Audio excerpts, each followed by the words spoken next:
This is just awesome. MAGA Mike Johnson, Republican congressman and currently the Speaker of the House, he finally seems to get it. After the devastating losses of Tuesday, he said, if we lose the majority in the House, they will try to end the Trump administration.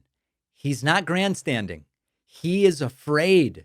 Let's take a look at this. The president is on the ballot in 2026. President Trump is on the ballot next fall.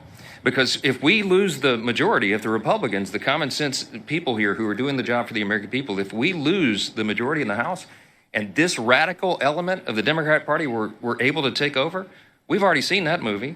They will try to end the Trump administration. He won't have 4 years, he'll have only 2. And they will try to systematically unwind all the important reforms that we've done for the American people. The president... You don't even need to make campaign ads for 2026. Just run this unedited. That is right, MAGA Mike. That is what we're talking about. That's why I've been saying 2026 is so important and why this week was so important. You know, for years, MAGA world operated with a particular confidence. They would push boundaries and test limits and dare anyone to stop them. The rules didn't apply. Investigations stalled. There was never accountability. They got used to winning or at least getting away with it. Trump is still in that same phase. Trump is still in that same mindset. But something has shifted here with MAGA Mike Johnson. The sudden realization that power doesn't last forever. It's not guaranteed. The things you've done may have been noted, documented, remembered, and they might have consequences. And Johnson seems to know what is waiting if Democrats take control. The congressional committees would flip overnight. Every subpoena that's been blocked, every witness that's been protected, every document that's been hidden, it becomes accessible to Democrats all of a sudden. Your House Oversight Committee alone could spend years unraveling the financial details and the pardon abuses and conflicts of interest, and that's just the House. Trump himself would be in a precarious legal landscape because all those federal cases against him that were paused while he was in office, they haven't disappeared.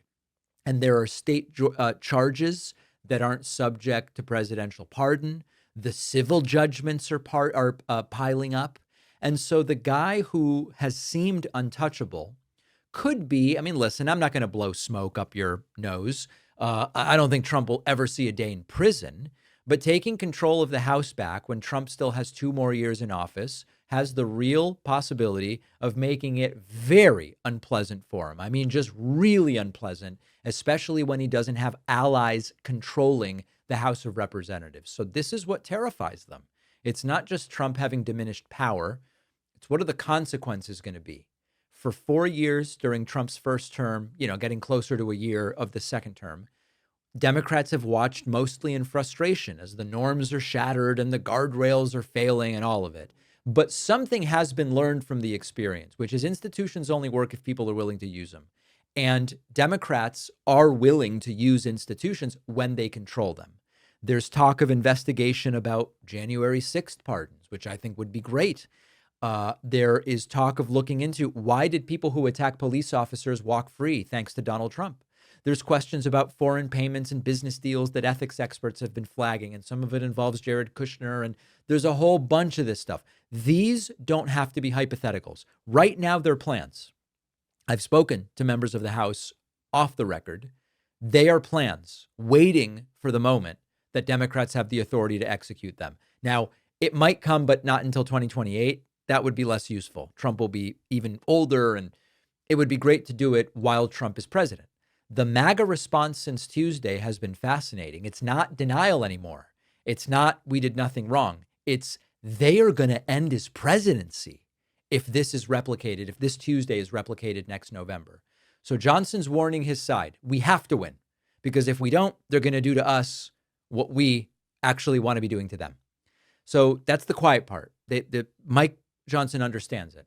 Now, there are some Republicans already starting to distance themselves, and they're kind of reading the room and preparing for a future where Trump is not the center of the universe. Others are doubling down. They're saying, I'm betting everything on Trump stays in control and Trump's going to protect me. But MAGA Mike Johnson experienced a rare moment of honesty, which is how much legal exposure do I have? What does happen if Democrats take control of the House? Now, Democrats, for their part, have been careful publicly with the language. You know, they talk about accountability. They talk about restoring integrity. They talk about the importance of nobody being above the law. I think that's smart. Use that language. They're not threatening revenge. They're saying if there is an opportunity to properly investigate some of the things that have happened, we plan to do that. And I support that completely. And having the power to subpoena, the power to investigate, the power to refer to prosecution, that's all important. So MAGA Mike Johnson heard that, maybe not in the exact words that I'm using. And the goal would be, the hope would be that we're getting to an era where the people protected by their proximity to power are no longer protected by that proximity. And it's not about unfairly going after people. It's about accountability. It's about due process. It's the beginning of a reckoning that's been building for years. So they are afraid. You can hear it when they speak. They are frantic. We must hold on to control because they finally understand what could be coming, and they're terrified because they know that they have earned it. Appreciate you watching. Stick around for this next video, and don't forget to hit subscribe so you actually see our uploads. You can also catch the full podcast on Spotify and Apple Podcasts.